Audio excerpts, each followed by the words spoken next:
إلى أرواح المؤمنين والمؤمنات ثواب الفاتحة. بسم الله الرحمن الرحيم. الحمد لله رب العالمين الرحمن الرحيم مالك يوم الدين إياك نعبد وإياك نستعين اهدنا الصراط المستقيم صراط الذين أنعمت عليهم غير المغضوب عليهم ولا الضالين. اللهم صل على محمد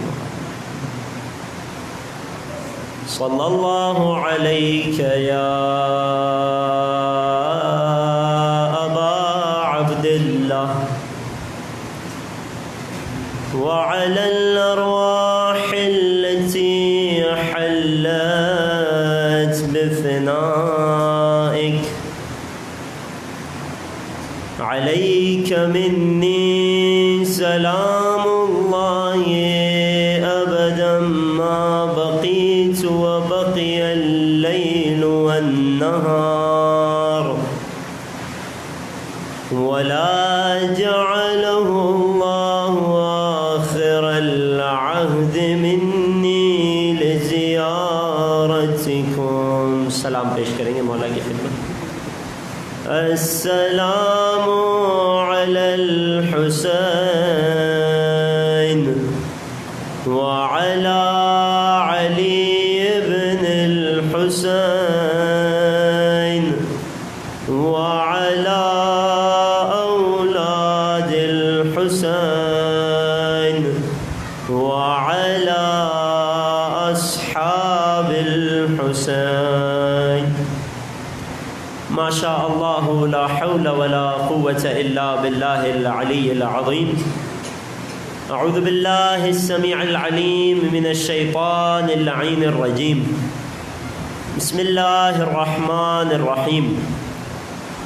الحمد لله الذي خلقنا في أمة الذي فاز رتبته إلى قاب قوسين وأكرمنا بولاية وصيه الذي ردت له الشمس مرتين وجاهد بالصيفين وصلى إلى القبلتين وشرفنا بحب الزهراء أم السبطين وجعلنا من الباكين على مصاب الحسن والحسين والتسعة من ذرية الحسين الذين من بكى على مصابهم رجح حسناته أعمال الثقلين. والصلاة والسلام والتحية والإكرام على أشرف الكونين رحمة للدارين جد الحسنين أعني أبا القاسم محمد اللهم صل على وعلى أهل بيته الأطيبين الأطهرين رحمة الله على محبيهم ولعنة الله على أعدائهم ومنكري فضائلهم وغاصبي حقوقهم أجمعين. أما بعد فقد قال رسول الله صلى الله عليه وآله إن للحسين في بواطن المؤمنين معرفة مكتومة. درود پڑھ دیجئے محمد وآلہ.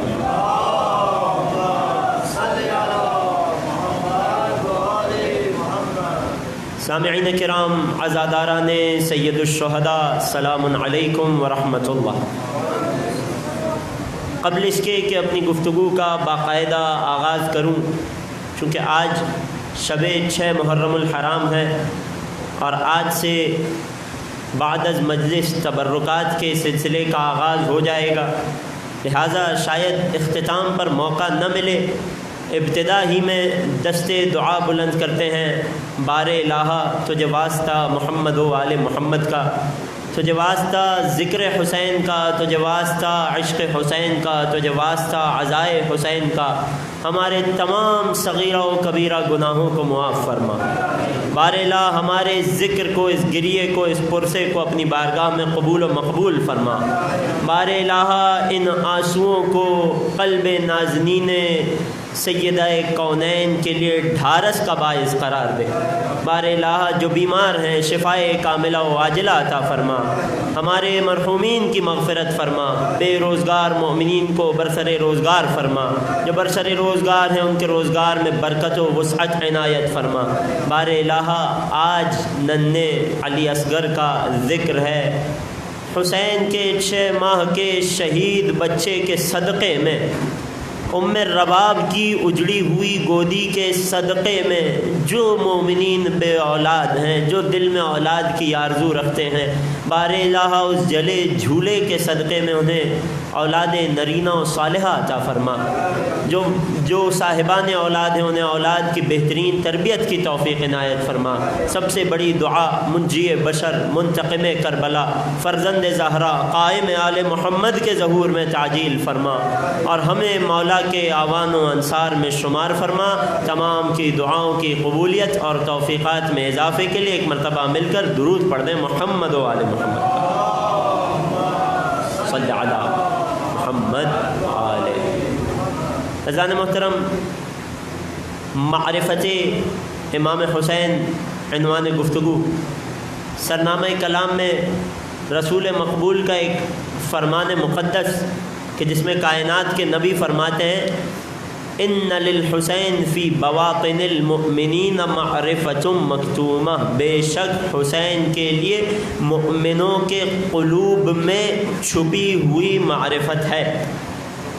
کل اس حدیث شریف کے حوالے سے آپ کی خدمت میں چند عرائض پیش کیے تھے کہ کس طرح سے اس چھپی ہوئی معرفت کو آشکار کیا جا سکتا ہے، کس طرح سے اس مکتوم معرفت کو حاصل کرنے کی کوشش کی جا سکتی ہے۔ آج اس حوالے سے ایک عرض اور پھر میں اسی باب کی طرف آ جاؤں گا جس کی کل تفصیل سے گفتگو نہ ہو سکی۔ عزیزان محترم، یہ معرفت امام حسین، خاص طور سے حسین کی معرفت اور عام طور سے تمام چہردہ معصومین کی معرفت، لوگوں نے آ کر سوال کیا کہ کیسے کوئی انسان اپنے ائمہ طاہرین اور خصوصاً مولا حسین کی معرفت کے کمال تک پہنچ سکتا ہے۔ عزیزان محترم، اس حوالے سے میرا دل چاہتا ہے کہ مولا امام زین العابدین علیہ الصلاۃ والسلام کی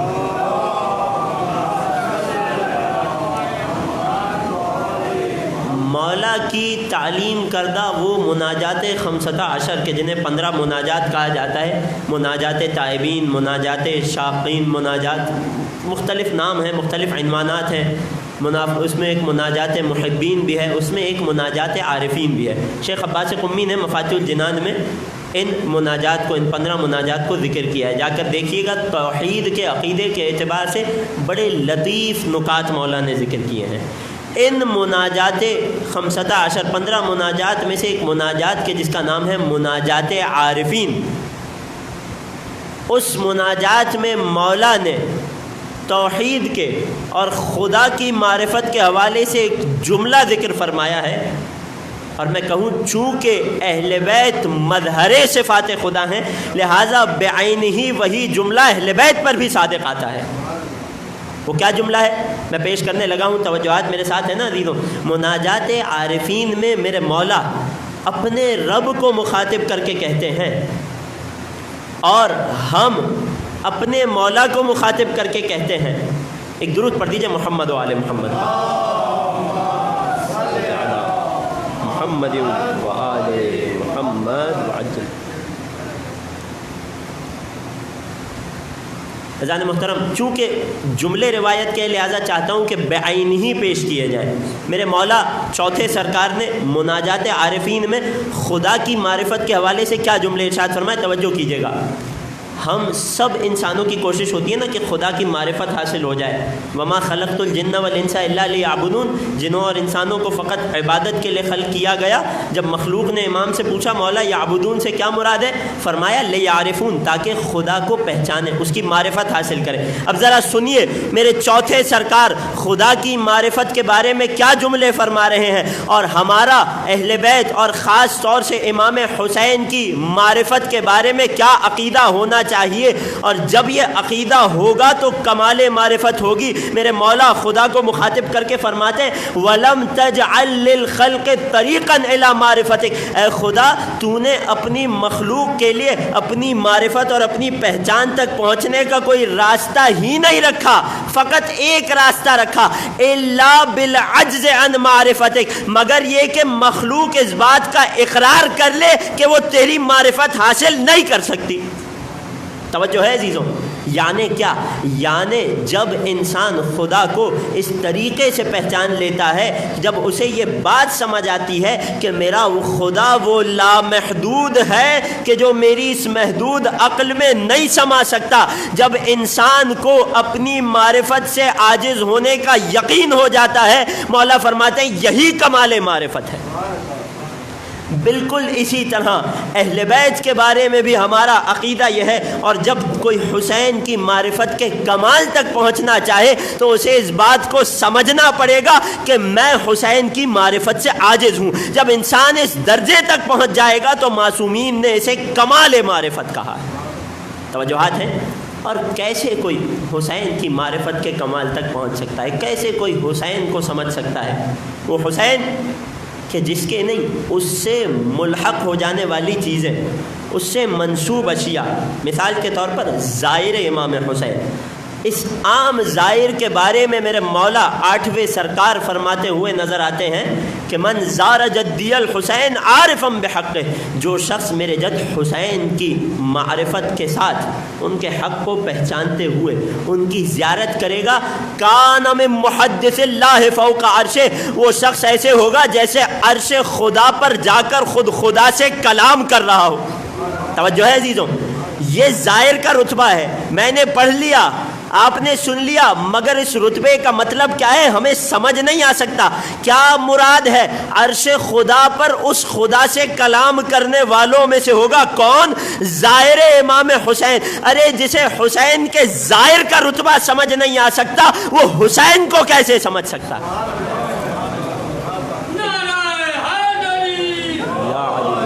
ایک درود پڑھ دیجئے سید الشہداء کی عظمت پر۔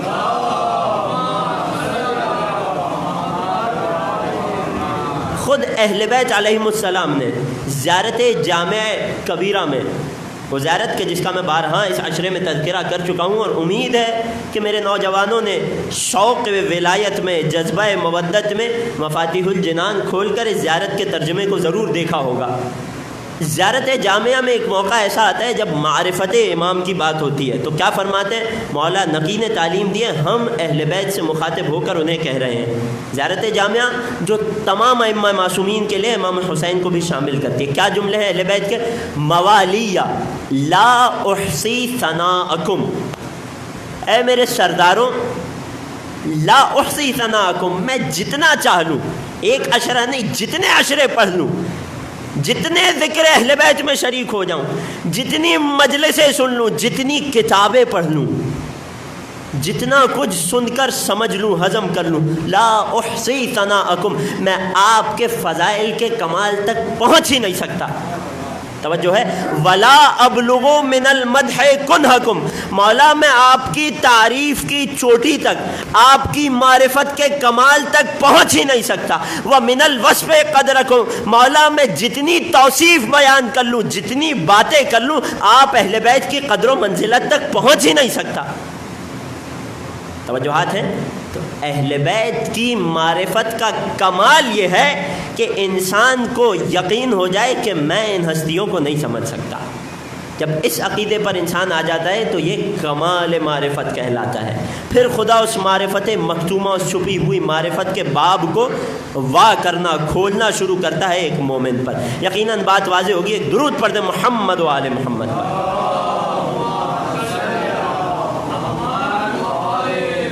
عزیزان محترم، یقیناً توجہات میرے ساتھ ہیں۔ ہماری گفتگو معرفت حسین کے خاص باب میں چل رہی تھی۔ وہ باب کیا؟ اسباب باطنی برائے گریہ امام حسین۔ ہم کیوں امام حسین پر آنسو بہاتے ہیں، کیوں روتے ہیں؟ اس کے باطنی اسباب پر گفتگو جاری تھی۔ 3 اسباب بیان ہو چکے ہیں۔ پہلا سبب، امام حسین ہم پر ہمارے والدین سے زیادہ حق رکھتے ہیں، لہٰذا حق ہے کہ ان پر رویا جائے۔ تمام عالم اسلام کے لیے یہ پیغام۔ دوسرا سبب امام حسین کی مثال ویسی ہے کہ جیسے ایک بدن کی نسبت سے جز کی ہوا کرتی ہے، کیونکہ ہمیں ان کی بچی کچی طینت سے خلق کیا گیا، لہٰذا ان کا ہم پر یہ حق ہے کہ ان پر گریہ کیا جائے۔ تیسرا سبب امام حسین ہم پر صاحب حق ہیں، اور حقوق بہت سارے ہیں، جس میں سے میں نے کل 3 آپ کی خدمت میں عرض کیے تھے۔ ایک حق وداد، کوئی محبت بہت زیادہ کرے ہم سے تو ہم پر بھی اس کا حق ہو جایا کرتا ہے، اور امام حسین سے زیادہ اپنے عزادار سے کوئی محبت نہیں کرتا۔ میں نے کل روایت پیش کی تھی، ذہنوں میں محفوظ ہے نا عزیزوں، کہ وہ حسین جو اپنی شہادت کے بعد بھی زندہ ہیں، عرش خدا کے سائے میں ہیں، اپنے زائرین کو، اپنے عزاداروں کو، اپنے غم میں رونے والوں پر نظر کرم رکھتے ہیں، ہمیں ہمارے والدین سے زیادہ پہچانتے ہیں اور ہمارے لیے دعائیں خیر کرتے ہیں۔ زیارت کا جملہ ہے اشہد انک تشہد مقامی و ترد سلامی، میرے مولا میں گواہی دیتا ہوں کہ آپ میرے مقام کو، میری منزل کو، جہاں میں کھڑا ہوں، جہاں میں موجود ہوں، دیکھ رہے ہیں، مشاہدہ کر رہے ہیں، اور میرے سلام اور کلام کا جواب بھی دیا کرتے ہیں۔ کیا خوش نصیبی ہے عزادار کی کہ حسین جواب سلام دے دے۔ دوسرا حق جو مولا حسین کا ہم پر ہے، میں کل عرض کر چکا، حق تعب، کہ حسین نے اپنے آپ کو ہماری وجہ سے بہت تھکاوٹ میں ڈالا۔ حسین نے ہم عزاداروں کے لیے، ہم شیعان اہل بیت کے لیے بہت زیادہ زحمتیں برداشت کی، لہٰذا ہمارا حسین کا ہم پر یہ حق ہے کہ مولا پر گریہ کیا جائے۔ آج حسین پر گریے کا چوتھا سبب آپ کی خدمت میں پیش کرنا چاہتا ہوں۔ اگر توجہات میری طرف ہیں تو ابتدا سے انتہا تک، آخری شخص تک مل کر مولا حسین کی عظمت پر ایک درود پڑھ دیجیے۔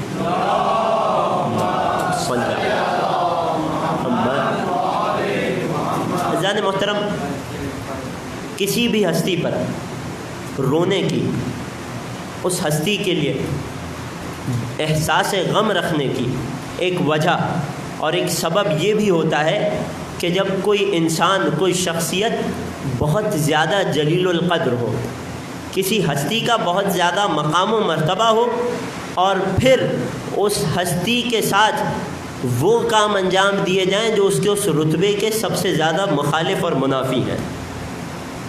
توجہات ہیں، بات پہنچ رہی ہے؟ کسی ہستی کا مقام بہت زیادہ ہو، بہت جلیل القدر ہو، بہت عظیم المرتبہ ہو، مگر اس ہستی کے ساتھ وہ سلوک کیا جائے جو اس کی شخصیت کے، اس کے رتبے، اس کے مقام و منزلت کے بہت زیادہ منافی ہو۔ اب یہاں سوال یہ اٹھتا ہے کہ آیا امام حسین کی قدر و منزلت کسی کے سامنے بیان کرنے کی ضرورت ہے؟ میں تبرکاً یہاں پر مولا کی عظمت اور ان کی جلالت کے حوالے سے ایک حدیث جو خود امام حسین کی اپنی ہی زبانی ہے، وہ آپ کی خدمت میں پیش کرنا چاہتا ہوں، تاکہ ہم محسوس کر سکیں کہ میرے مولا کی جلالت کیا ہے، اور پھر ہمیں سمجھ آئے کہ مولا کے ساتھ کیا سلوک کیا گیا، اور واقعاً میرا مولا حق رکھتا ہے کہ اس پر گریہ کیا جائے۔ میں وہ حدیث پیش کرنے لگا ہوں۔ روایت کیا ہے؟ مولا حسین کی کمسنی ہے، فرماتے ہیں میں ایک دن اپنے جد رسول خدا کے غرفے میں داخل ہوا، مولا رسول کے کمرے میں پہنچا۔ رسول نے جب مجھے دیکھا، رسول کے برابر میں رسول کا ایک صحابی ابی ابن کعب، میرے بچے نوجوان اس نام کو یاد رکھیے گا، ابی ابن کعب رسول کے سرہانے بیٹھے تھے۔ جب میں کمسنی کے عالم میں، ذرا منظر کو محسوس کیجئے گا، رسول اپنے ایک صحابی کے ساتھ بیٹھے ہیں، بظاہر ایک چھوٹا سا بچہ کمرے میں داخل ہوا۔ رسول نے امام حسین کو مخاطب کر کے فرمایا مرحبا بک یا ابا عبداللہ، اے ابا عبداللہ الحسین خوش آمدید۔ پھر رسول نے حسین کا مقام بتایا، فرمانے لگے یا زین السماوات والارضین مرحبا۔ توجہ ہے نا عزیزوں؟ اے آسمانوں اور زمینوں کی زینت حسین خوش آمدید۔ توجہ ہے؟ جب ابی ابن کعب کے جو صحابی رسول تھے یہ جملہ سنا تو پریشان ہو گئے، مضطرب ہو گئے، کہنے لگے یا رسول اللہ کیف یکون زین السماوات والارضین غیرک، اے رسول خدا آپ کے علاوہ آسمانوں اور زمینوں کی زینت اور کوئی کیسے ہو سکتا ہے؟ توجہ ہے عزیزوں؟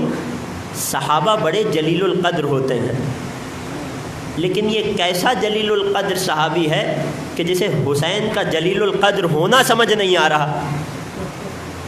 یا یوں کہوں، ایک جملہ آپ کی بیدار سماعتوں کے حوالے کر دوں، رسول نے حسین کے تعارف میں کیا فرمایا؟ مشہور حدیث سب کو یاد ہے، حسین منی و انا حسین مجھ سے ہے، میں حسین سے ہوں۔ اب جس صحابی کو حسین ہی سمجھ نہیں آ رہے وہ رسول کو کیسے سمجھ سکتے؟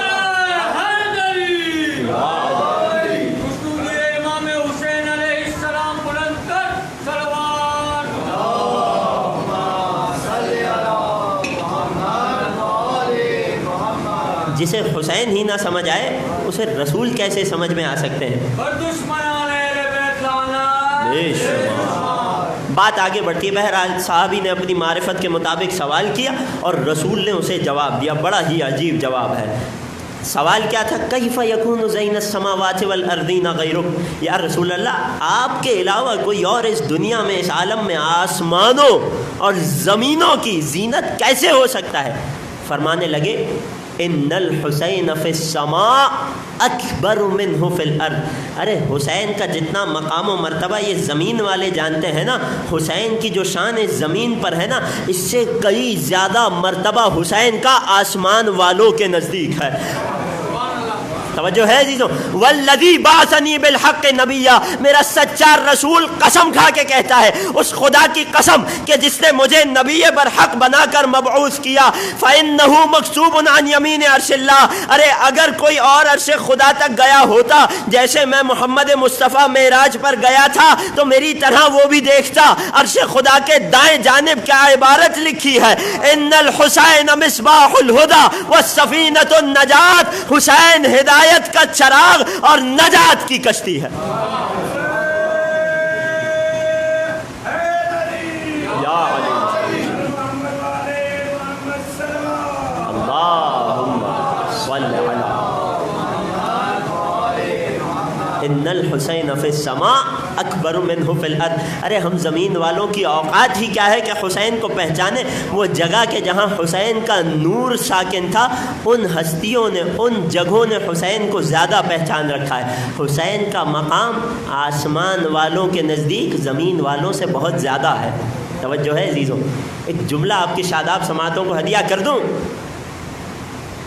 کسی کی حکومت کا اندازہ کیسے لگایا جاتا ہے؟ اگر آپ پاکستان کے کسی علاقے میں کھڑے ہیں تو ہندوستان کی حکومت وہاں اپنا فرمان نہیں چلا سکتی، ایران کی حکومت یہاں اپنا فرمان نہیں چلا سکتی۔ اگر کوئی شخص جا کر ایرانی حکومت سے کوئی شکایت کرے پاکستانی حدود کے بارے میں تو کیا جواب آئے گا؟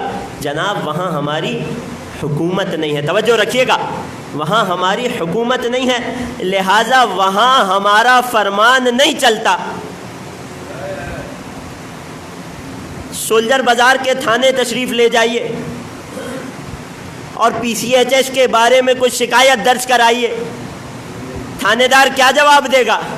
جناب یہ علاقہ ہمارے تھانے کی حدود سے باہر ہے، لہٰذا وہاں ہمارا فرمان نہیں چلتا۔ حسین کے پاس فرش کا مجرم آ گیا، حسین نے حر کو معاف کر کے بتا دیا کہ تمام زمینوں پر میری حکومت چلتی ہے۔ عرش کا مجرم فطرس آیا، حسین نے اسے بھی معاف کر کے بتا دیا کہ آسمانوں پر بھی حسین کی حکومت چلتی۔ توجہ ہے عزیزوں،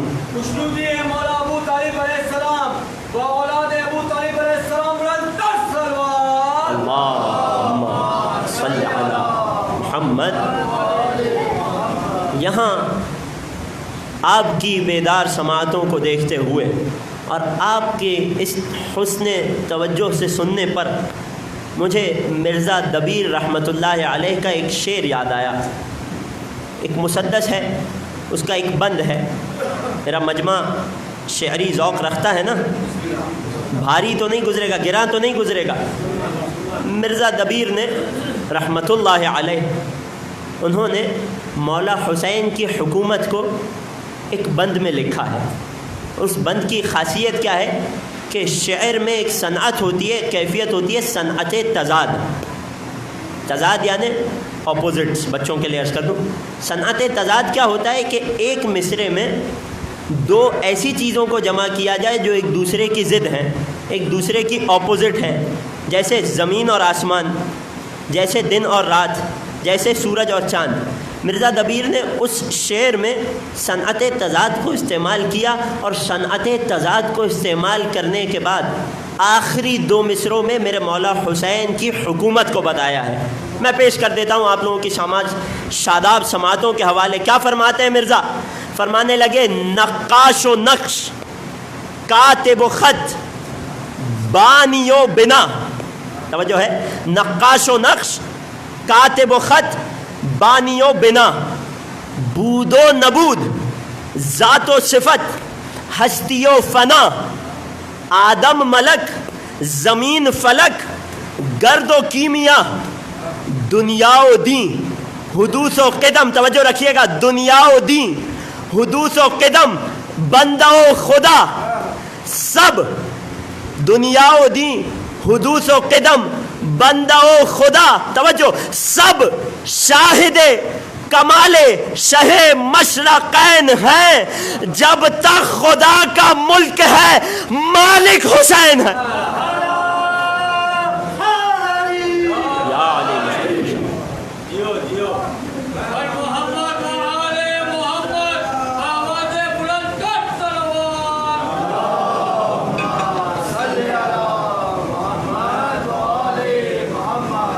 بات واضح ہے، کوئی مشکل بات تو نہیں تھی۔ خدا آپ لوگوں کے ذوق سماعت کو برقرار رکھے۔ عزیزان محترم، بات کو آگے بڑھاتے ہیں۔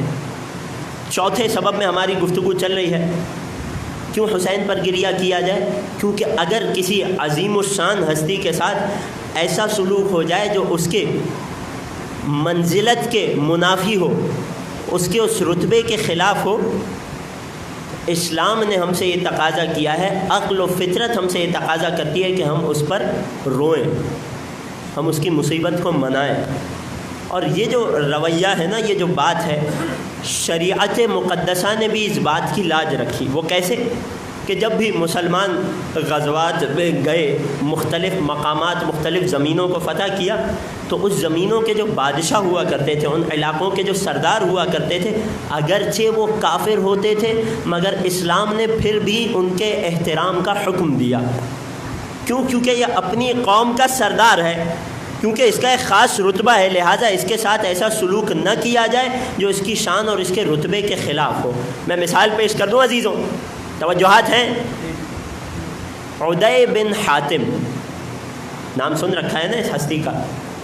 عدی بن حاتم اپنی قوم کا سردار تھا۔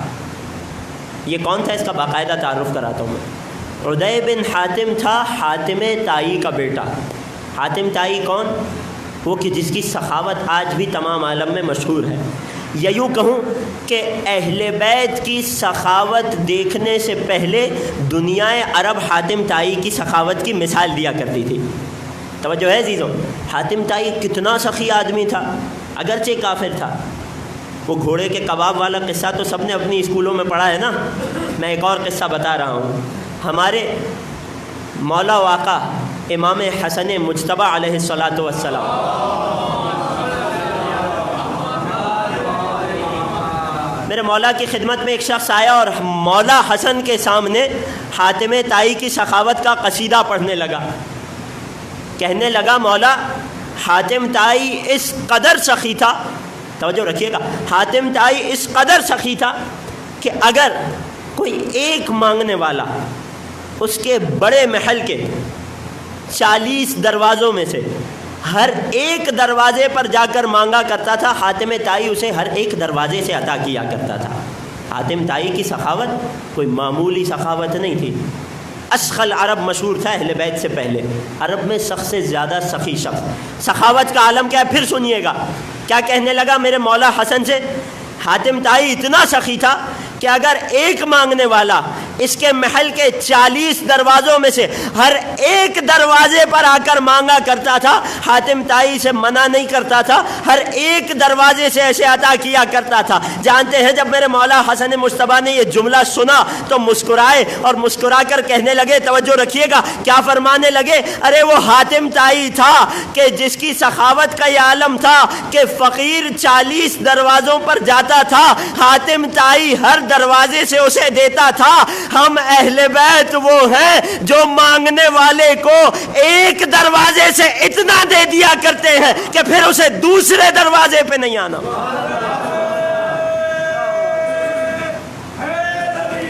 یا علی مشکل کشا. اللہم صلی علی محمد. اللہم صلی علی محمد. ایک اور درود پڑھتے ہوئے آگے آگے تشریف لے آئیں تاکہ پیچھے آنے والے عزاداروں کے لیے جگہ بن سکے. صلی علی محمد. توجہات میرے ساتھ ہیں آخر تک.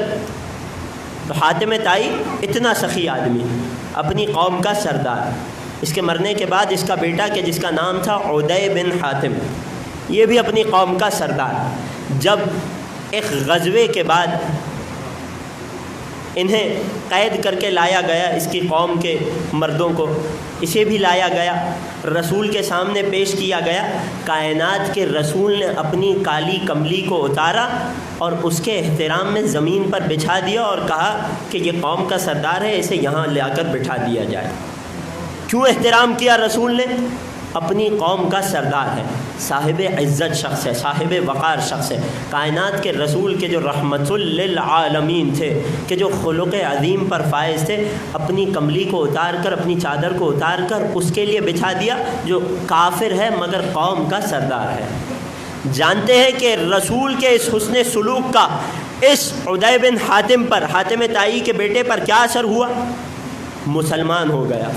فقط مسلمان نہیں ہوا, مومن ہو گیا. فقط مومن نہیں ہوا, علی ابن ابی طالب کے سچے اصحاب میں سے ہوا. اور وہ جو آپ نام سنتے ہیں نا, حجر بن عدی, کہ جن کا مزار شام میں ہے, کہ جن کے مزار کو مسمار کر کے لاشیں کو 1400 سال بعد بھی نکالا گیا تھا تو لاشا ویسا ہی تر و تازہ تھا. وہ حجر ابن عدی کہ جس نے پہلے اپنے دونوں جوانوں کو مولا علی کی محبت میں قربان کیا تھا, پھر خود تختہ دار پر مولا کی محبت اور ان سے عشق رکھنے کی وجہ سے قربان ہو گیا تھا, قتل ہو گیا تھا. یہ حجر بن عدی اسی عدی بن حاتم کا بیٹا تھا, یہ حاتم طائی کا پوتا تھا. رسول کے اس عمل کا ان پر اتنا گہرا اثر پڑا, پھر یہ خاندان اہل بیت کا سچا وفادار ہو گیا. وقت نہیں ہے ورنہ میں حجر ابن عدی کا واقعہ بھی بیان کرتا. یقیناً بات پہنچ گئی ہوگی کہ سردار تھا, اگرچہ کافر تھا, مگر اسلام نے اس سردار کافر کے احترام کا حکم دیا. ایک درود پڑھ دیجیے محمد و آل محمد پر.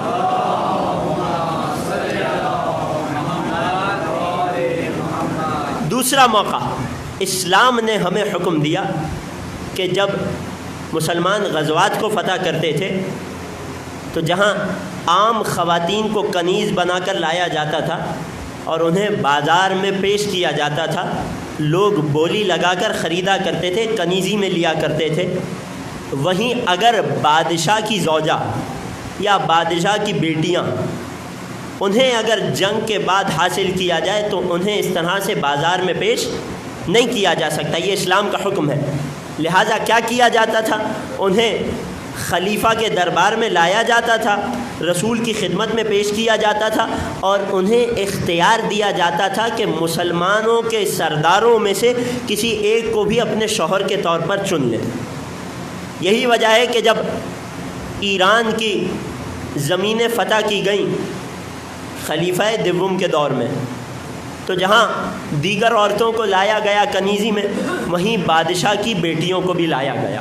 انہی بادشاہ کی بیٹیوں میں سے ایک بیٹی کے جن کا نام تھا جناب شہر بانو سلام اللہ علیہا. یہ کون تھی؟ مل کر ایک درود پڑھ دیجئے میری بیوی کی عظمت پر.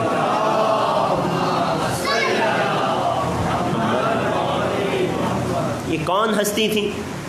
یہ وہ ہستی تھی کہ جو بعد میں میرے چوتھے امام کی والدہ ماجدہ قرار پائیں. بی بی شہر بانو کو جب لایا گیا تو حاکم وقت کو حسب معمول سمجھ نہیں آ رہا تھا کہ یہاں اسلام کا حکم کیا ہے, لہٰذا کہنے لگے لولا علی لہلکا, اگر علی نہ ہوتے تو میں پھر سے ہلاک ہو جاتا. اس بارے میں اسلام کیا حکم دیتا ہے؟ روایت کہتی ہے مولا کائنات کو بلوایا گیا. مولا اپنے گھر سے اپنے اہل بیت کو لے کر، پھر سنیے گا، اپنے اہل بیت کو لے کر، کس کو؟ امام حسن کو لے کر، امام حسین کو لے کر، اور وہ سلمان کے جنہیں سلمان منا اہل البیت کہا گیا تھا، انہیں لے کر دربار کی طرف تشریف لائے۔ جب مولا دربار میں پہنچے ہیں، جناب شہر بانو کو لایا گیا، انہوں نے سوال کیا کہ تمہارا سردار کون ہے؟ تو نادان مسلمانوں نے خلیفہ کی طرف اشارہ کیا۔ روایت کے جملے ہیں، میں اپنی طرف سے کچھ نہیں کہہ رہا، روایت کے جملے، جب جناب شہر بانو نے ایک مرتبہ نظر اٹھائی، سردار کو دیکھا، غیظ کے عالم میں اپنے منہ کو پھیر لیا۔ خلیفہ پریشان ہو گیا، کیا کیا جائے؟ حکم دیا گیا کہ حضرت سلمان چونکہ زبان فارسی سے واقف ہیں، لہٰذا وہ اس مستورہ، اس معظمہ بی بی سے بات کریں۔ حضرت سلمان نے بی بی شہر بانو سے بات کا آغاز کیا اور پوچھا کہ آپ دربار میں موجود ہستیوں میں سے کس ہستی کو اپنے شوہر، اپنے زوج کے طور پر اختیار کرنا چاہیں گی؟ ایک مرتبہ عام درباریوں کی طرف نظر گھمائی اور حضرت سلمان سے کہنے لگی، ان میں سے کوئی میرے لائق نہیں ہے۔ اس موقع پر مولا کائنات آگے بڑھتے ہیں، اپنے دونوں شہزادوں حسن و حسین کو پیش کرتے ہیں اور پھر سوال کرتے ہیں کہ اے معظمہ، یہ بتائیے کہ ان دونوں میں سے کیا آپ کسی کا اختیار کریں گی؟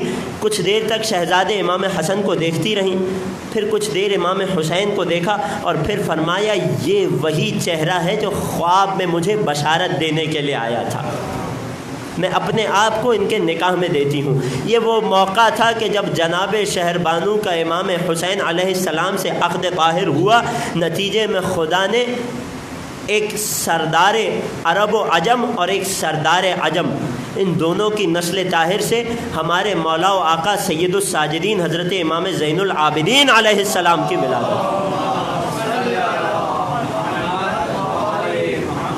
توجہات میرے ساتھ ہیں نا عزیزوں؟ تو لہٰذا اسلام کا طریقہ کار بھی یہی تھا کہ جب کوئی بہت جلیل القدر ہستی ہو، کوئی ہستی صاحب وقار ہو، تو اس کے ساتھ ویسا سلوک نہ کیا جائے جو اس کے وقار کے منافی ہے۔ یہی وجہ ہے کہ ہم آج تک 1400 سال گزرنے کے بعد بھی حسین پر روتے ہیں اور تمام عالم اسلام کو حسین پر گریے کی دعوت دیتے ہیں کہ آؤ اے مسلمانوں، ذرا دیکھو کہ حسین کا رتبہ کیا ہے، حسین کا مقام کیا ہے۔ حسین و منی وانا من الحسین کی منزل پر فائز یہ رسول کا نواسا، حسین سیدہ شباب اہل الجنت میں سے ایک، حسین کے جس کے بارے میں رسول نے کہا ریحانت حسین میرا پھول ہے، وہ حسین کے جس کا اتنا مقام و مرتبہ ہے، وہ حسین کے جو سردار بنی ہاشم ہیں، اس حسین کے ساتھ اس امت نے کیا سلوک کیا؟ وہ سلوک کے جو اس حسین کے رتبے کے بالکل منافی تھا، جو حسین کے مقام و منزلت کے بالکل الٹ تھا۔ میں نے آپ کے سامنے عدی بن حاتم کا واقعہ پڑھا نا کہ کافر تھا، مگر چونکہ قوم کا سردار تھا، رسول نے اپنی چادر اس کے بیٹھنے کے لیے بچھا دی۔ مجھے یاد آتا ہے سید سجاد کا وہ بستر، میں نے آپ کی خدمت میں پیش کیا نا کہ جب بادشاہ کی بیٹیوں کو مسلمان پیش کرتے تھے تو دربار میں نہایت ہی اکرام و احترام سے لاتے تھے، انہیں بازاروں میں نہیں لایا جاتا تھا۔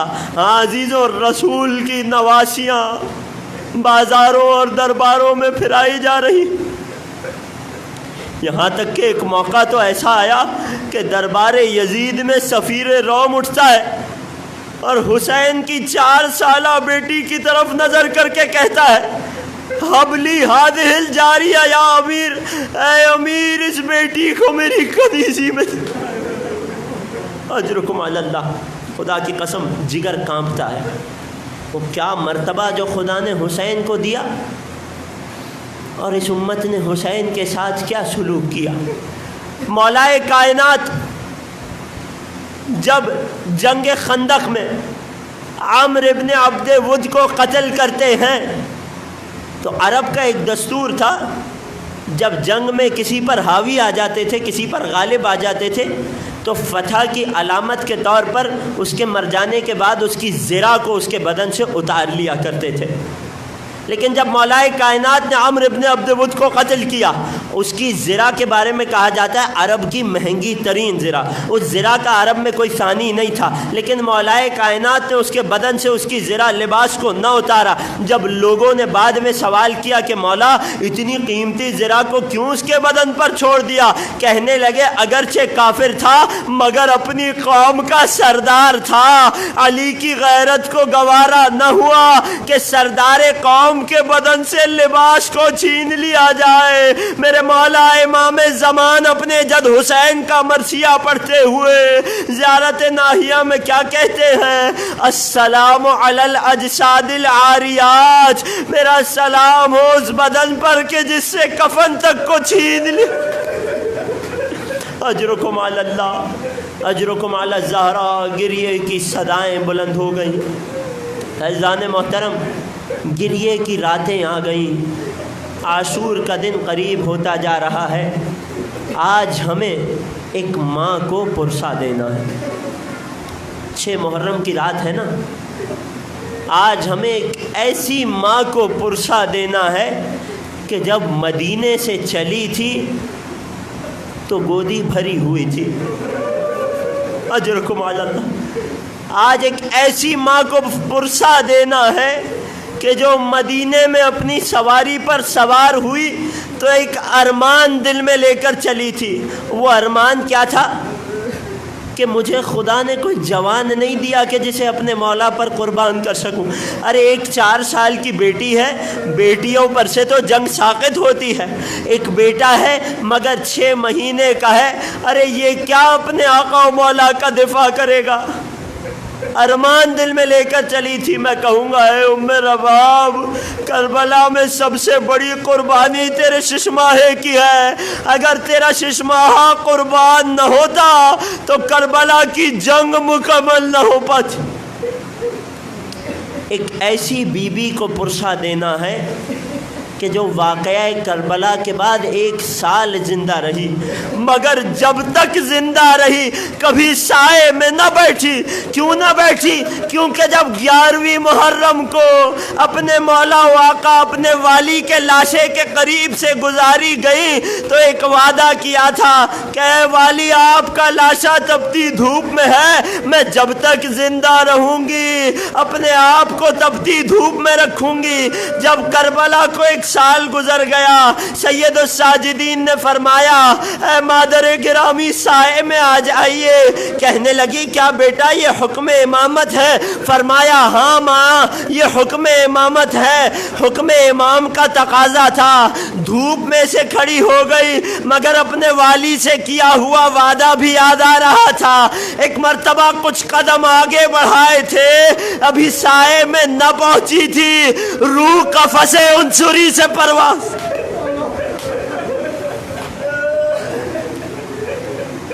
اجرکم علی اللہ. ام رباب کو 6 مہینے کے علی اصغر کا پرسا دینا.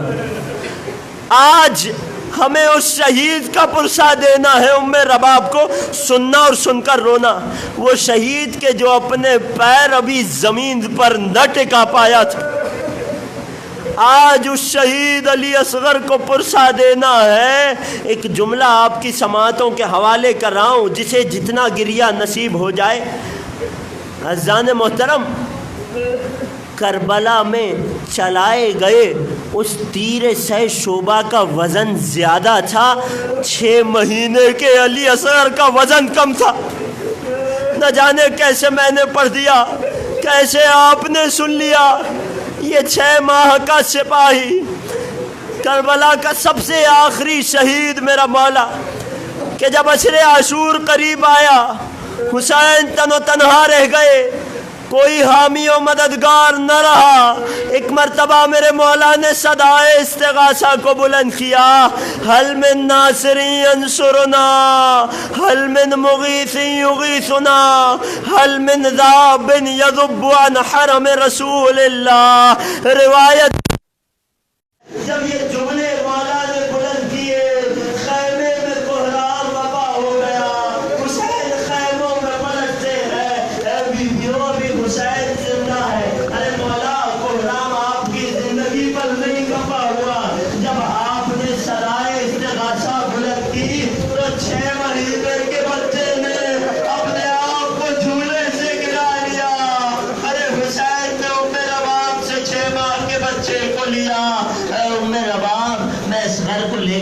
مقتل میں جا رہا ہوں، شاید فوج اشقیاء اصغر کو پانی پلا دے۔ میرا مولا اپنی ابا کے دامن میں چھپا کر 6 مہینے کے ششماہے کو لاتا ہے، ایک مرتبہ مقتل میں کہتا ہے اے فوج اشقیاء تمہاری جنگ مجھ سے ہے، اس اصغر نے کسی کا کیا بگاڑا ہے؟ ذرا دیکھو پیاس کی شدت سے کیا کیفیت ہے۔ جانتے ہو میرے مولا نے کیا جملہ کہا؟ یہ جملہ کہہ رہا ہوں، میرے مولا فوج اشقیاء کو مخاطب کر کے کہتے ہیں الا ترون هذا الطفل الرضيع كيف يتلذذ، ارے حسین کے 6 مہینے کے بچے کو دیکھو کس طرح سے پیاس کی شدت سے تلذی کر رہا ہے۔ میں نے پڑھ دیا، آپ نے سن لیا۔ جانتے ہو تلذی کس کیفیت کو کہتے ہیں؟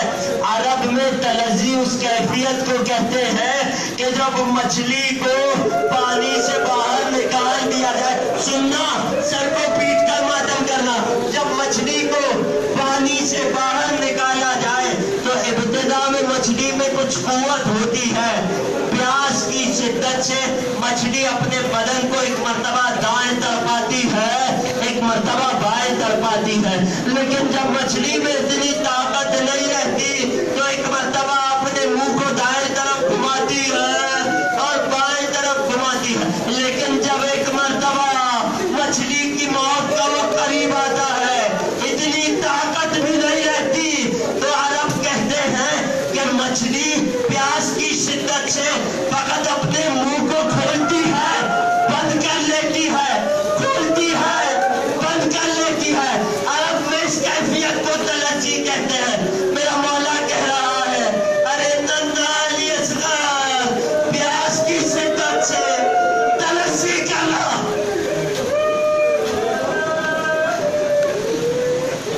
اجرکم علی الزہرا اجرکم علی اللہ، انہی آنسوؤں کے ساتھ اسی جنے جولے کا واسطہ دے کر اے خدا جو گودیاں اجڑی ہیں تجھے ام رباب کی اجڑی گودی کا واسطہ، تمام بے اولاد مومنین کو اولاد نبینا و صالحات عطا فرما۔ آخری جملے میں مصائب تمام کر رہا ہوں، جب حسین نے یہ جملے بلند کیے عمر سعد لعین حرملہ سے مخاطب ہوا، ایک تھا کلام الحسین، اے حرملہ حسین کے کلام کو قطع کر دو۔ حرملہ کہتا ہے فوضعت السام فی القوس، میں نے تیر سے شعبہ کو کمان میں لگایا۔ آخری جملے ہیں مصائب کے، میں نے کمان میں لگایا، میں نے دیکھا وَكَانَ الطِّفْلُ مُغْمًى عَلَيْهِ، ننھا علی اصغر پیاس کی شدت سے باپ کی گودی میں بے ہوش پڑا تھا۔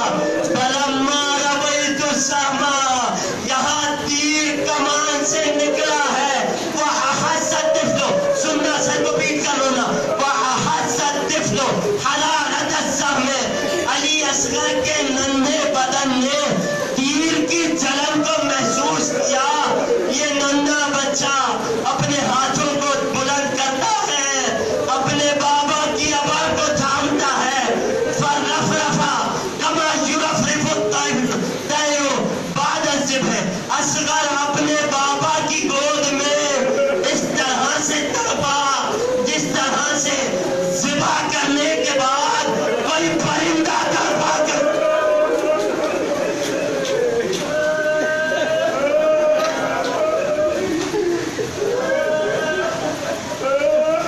اس اجڑے جھولے کی سبھی برآمد ہو رہی ہے عزیزوں، رو کر ام رباب کو پرسا دینا اور زیارت کرتے جانا۔